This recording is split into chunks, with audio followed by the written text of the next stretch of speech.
नमस्कार, मैं हूं आपके साथ विशाल कालरा और सबसे पहले इस वक्त की बड़ी खबर। समाजवादी पार्टी के नेताओं के ठिकाने पर की गई छापेमारी में आयकर विभाग को 86 करोड़ रुपए की अघोषित आय का पता चला है। बड़ी खबर, समाजवादी पार्टी के नेताओं के ठिकानों पर जो छापेमारी की गई थी इसमें 86 करोड़ रुपए की अघोषित आय का पता चला है। 4 दिन तक ये छापेमारी चली और उसके बाद जो बयान जारी किया गया उसमें बताया गया कि लखनऊ, मैनपुरी, कोलकाता, बेंगलुरु और एनसीआर के 30 ठिकानों पर छापे मारे गए थे और इसमें कई अहम दस्तावेज मिले। डिजिटल डेटा बरामद किया गया। आयकर विभाग ने 18 दिसंबर को उत्तर प्रदेश और कर्नाटक के कई ठिकानों पर इस छापेमारी की कार्रवाई शुरू की थी और आयकर विभाग ने मऊ में राजीव राय, मैनपुरी में मनोज यादव, लखनऊ में जैनेन्द्र यादव के घर पर सर्च ऑपरेशन चलाया और इसके अलावा कोलकाता के एक एंट्री ऑपरेटर के घर पर भी छापा मारा गया था। अधिकारियों ने बताया है कि कंस्ट्रक्शन के बिजनेस में शामिल कंपनियों में करोड़ों रुपए के कई फर्जी खर्च की जानकारी मिली। इनके पास से खाली बिल बुक, स्टैंप, साइन किए गए चेक समेत कई दस्तावेज मिले हैं जिन्हें जब्त कर लिया गया है। लखनऊ, एनसीआर समेत 30 ठिकानों पर छापेमारी, 86 करोड़ की अघोषित आय का पता चला है। तो एक बार फिर से बड़ी खबर समझा दें आपको। समाजवादी पार्टी के नेताओं के घर पर ये आयकर के छापे मारे गए थे, उनके ठिकानों पर यह छापेमारी हुई थी। लखनऊ में, एनसीआर में ऐसे 30 ठिकाने हैं जहां पर छापेमारी हुई थी। मैनपुरी में, मऊ में, कोलकाता में आईटी ने अपनी छापेमारी की और आईटी को, इनकम टैक्स को फर्जी रसीद और अघोषित निवेश के इसमें सबूत मिले। आयकर ने रेड में करोड़ों रुपए का कैश बरामद किया है। 86 करोड़ की अघोषित आय का इसमें पता चला है। एक बड़ा सियासी मुद्दा भी यह बन गया था। देखिए, समाजवादी पार्टी के नेताओं के घर पर यह आयकर के छापेमारी हुई थी और 3 राज्य के 30 ठिकानों पर आयकर विभाग की तरफ से छापेमारी की गई थी। राजीव राय, मनोज यादव और जैनेन्द्र यादव के ठिकानों पर यह छापेमारी हुई। समाजवादी पार्टी से जुड़े हुए हैं ये तीनों शख्स। मऊ में, कोलकाता में, बेंगलुरु में भी आईटी की यह छापेमारी हुई। कुल मिलाकर 3 राज्यों में 30 ठिकानों पर छापेमारी। लखनऊ, मैनपुरी, एनसीआर में भी इनकम टैक्स डिपार्टमेंट की तरफ से रेड की गई और इस छापेमारी में करोड़ों रुपए की बेनामी संपत्ति का खुलासा हुआ है। 86 करोड़ रुपए अघोषित आय की जानकारी इसमें मिली है। जितेंद्र शर्मा मेरे सहयोगी और जानकारी के साथ। जितेंद्र, इस छापेमारी के बाद इनकम टैक्स की तरफ से क्या बताया गया?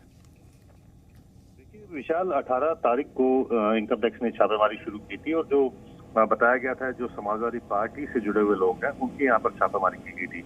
ये जितने भी समाजवादी पार्टी से जुड़े हुए लोग हैं वो अलग अलग बिजनेस में इन्वॉल्व है, जिसमें से सिविल कॉन्ट्रैक्शन का जो काम करते हैं उसमें भी ये काम करते हैं। लेकिन जब इनकम टैक्स ने छापेमारी की है और जो बयान जारी किया है उससे पता लगा है कि किस तरह से फर्जी बिल का इस्तेमाल करके, शेल कंपनीज का इस्तेमाल करके ये पैसों को रूट कर रहे थे और उसी में undisclosed income of over 86 crore rupees, यानी कि 86 करोड़ रुपए की जो रकम है इसके बारे में पता लगा, जिसमें से 68 करोड़ रुपए उन्होंने खुद माना है कि ये उनके पैसे हैं। और इसमें टैक्स देने के लिए भी उन्होंने कहा, क्योंकि जब ये पता लगा कि सारे जो सबूत इनकम टैक्स के सामने आए तब उन्होंने खुद कहा कि 68 करोड़ रुपए, यानी कि जो 86 करोड़ रुपए की जो रकम पकड़ी गई थी उसमें से 68 करोड़ रुपए उन्होंने माना कि ये उनके हैं, जिसका उन्होंने जिक्र नहीं किया था। इनकम टैक्स के बारे में इनकम टैक्स में जानकारी नहीं दी थी। बाद में वो इस 68 करोड़ रुपए के जो टैक्स बनता है वो देने को तैयार हो गए थे। इसके अलावा ये भी पता लगा है कि किस तरह से पिछले कुछ सालों में 150 करोड़ रुपए का जो उन्होंने जो टर्नओवर था वो एक्सीड किया है, लेकिन इसके बारे में किसी तरह की कोई जानकारी नहीं दी गई। इसी सर्चिज के अंदर ये भी पता लगा कि किस तरह से ये कंपनीज जो हैं शेल कंपनी का इस्तेमाल कर रही थी, जो कि कोलकाता में थी, और उस शेल कंपनी के जरिए इन्होंने 12 करोड़ रुपए जो हैं इन्वेस्ट भी किए थे। 11 करोड़ रुपए शेल कंपनीज में इन्वेस्ट किए थे। इसके अलावा 3.5 करोड़ रुपए उसके शेल कंपनी के जरिए बेनामी संपत्ति भी खरीदी थी। तो ये इनकम टैक्स की छापेमारी में पता चला है कि किस तरह से जो समाजवादी पार्टी से जुड़े हुए जो लोग थे, किस तरह से वो टैक्स चोरी में शामिल थे। इसी छापेमारी के बाद जब जो शेल कंपनी प्रोवाइड करते हैं, जो शेल कंपनी के जरिए इनको इन्वेस्टमेंट देते हैं, तो जब कोलकाता में वहां पर छापेमारी की गई तो पता लगा कि 408 करोड़ रुपए की ऐसे जो एंट्रीज है जो उन्होंने कर रखी है, जिसमें से 154 करोड़ रुपए का अनसिक्योर्ड लोन दे रखा है, जिसमें से कहीं ना कहीं ये जो लोग थे ये भी शामिल थे, क्योंकि जो शेल कंपनी के जरिए जो 11 करोड़ रुपए इन्वेस्ट किए थे उसी से जुड़ी हुई ये कंपनियां थी जो प्रोवाइड करते थे 5 करोड़ रुपए जिन्होंने अपना कमीशन ले रखा था। तो इससे पता लगता है कि किस तरह से जो छापेमारी की थी इनकम टैक्स ने 18 तारीख को जो छापेमारी शुरू की थी, कल उसके बारे में पूरी तरह जानकारी दी कि किस तरह से जो समाजवादी पार्टी अपने आप को कहने की कोशिश कर रही थी कि चुनाव आ रहे हैं तो उनके ऊपर छापेमारी की जा रही है, लेकिन असल में किस तरह से पिछले कुछ समय से वो लगातार टैक्स चोरी में शामिल थे, शेल कंपनीज के जरिए वो पैसों को इन्वेस्ट कर रहे थे, उसको रूट कर रहे थे। इसके अलावा फर्जी बिल बना करके किस तरह से वो दिखाने की कोशिश कर रहे थे कि ये सब जो पैसा है वो लेजिटिमेट पैसा है, लेकिन असल में जो पता लगा छापेमारी के बाद तो उन्होंने इस बात को माना है। ये बाकायदा इनकम टैक्स ने अपने बयान में बताया है कि जो 86 करोड़ रुपए की जो इनकम जो पकड़ी गई थी डायरेक्टर्स की, उसमें से उन्होंने बताया कि 68 करोड़ रुपए उनके हैं। तो यानी कि जो बाकी पैसा है वो कहीं ना कहीं दूसरे लोगों का इन्वेस्ट किया गया था, जिसके बारे में कोई जानकारी नहीं दी गई है।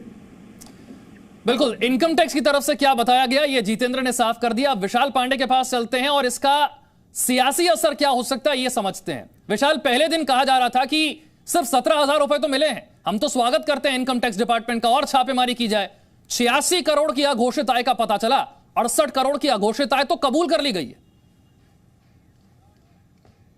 देखिए विशाल, क्योंकि समाजवादी पार्टी से जुड़े कई लोगों के यहाँ छापेमारी हुई थी। राजीव राय के घर पर 17,600 रुपए मिले थे और इसके अलावा जो अब ये पूरी जानकारी सामने आ रही है, जो कॉन्ट्रैक्टर थे कुछ जिनके यहाँ छापेमारी हुई थी, उनसे संबंधित ये जानकारियां अभी सामने आई हैं। दरअसल 18 दिसंबर को जब इनकम टैक्स की रेड पड़ी उसके बाद से ही उत्तर प्रदेश में इस पूरे मुद्दे पर सियासत तेज हो गई थी। अखिलेश यादव ने यह साफ तौर पर आरोप लगाया था कि चुनाव नजदीक हैं, इसलिए अभी IT आई है, CBI भी आएगी और ED भी आएगी। वहीं बीजेपी ये कह रही थी कि इनकम टैक्स की रेड पर समाजवादी पार्टी को दिक्कत क्यों हो रही है। हालांकि इनकम टैक्स ने जो अभी ये जानकारी शेयर की है, इसमें किसके पास से क्या क्या मिला है उनके नामों की जानकारी नहीं दी है, क्योंकि 4 लोगों के यहाँ इनकम टैक्स का ये छापा पड़ा था। राजीव राय जो कि समाजवादी पार्टी के राष्ट्रीय सचिव और राष्ट्रीय प्रवक्ता हैं, जैनेंद्र जो कि अखिलेश यादव के OSD रहे हैं, उनके घर पर छापा पड़ा था। इसके अलावा 2 जो उद्योगपति हैं उनके यहाँ छापे पड़े थे,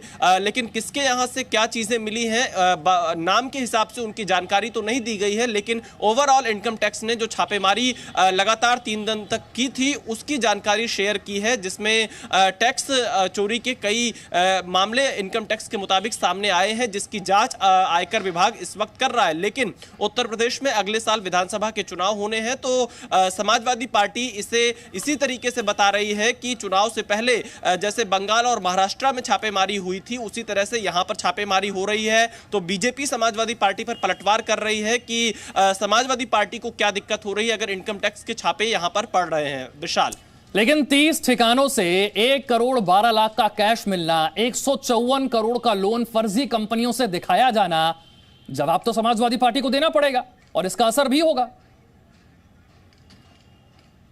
बिल्कुल विशाल, देखिए बीजेपी ये सवाल बार बार पूछ रही है समाजवादी पार्टी से कि ये सारी चीज़ें कहाँ से आई, कौन लोग थे। लेकिन अभी इसमें अगर हम समाजवादी पार्टी की बात करें तो उनका साफ तौर से ये कहना है कि चुनाव से पहले ही इस तरह की कार्रवाई क्यों की जाती है। जब इनकम टैक्स के पास रिटर्न फाइल किया था या बैलेंस शीट दी थी उस वक्त कोई नोटिस क्यों नहीं दिया गया। तो तमाम ऐसे सवाल है, क्योंकि सियासत इस मुद्दे पर जरूर होगी। बीजेपी समाजवादी पार्टी पर सवाल पूछेगी, समाजवादी पार्टी बीजेपी पर आरोप लगाएगी, लेकिन इनकम टैक्स इस पूरे मामले की फिलहाल जांच कर रहा है और जांच के बाद किसके पास से और क्या-क्या चीजें मिली। विशाल, इसे चुनावी स्टंट तो तब कहा जा सकता था, हार्ड कॉपीज भी मिली है। विशाल, इसे चुनावी स्टंट तो तब कहा जा सकता था जब कुछ मिलता ही नहीं।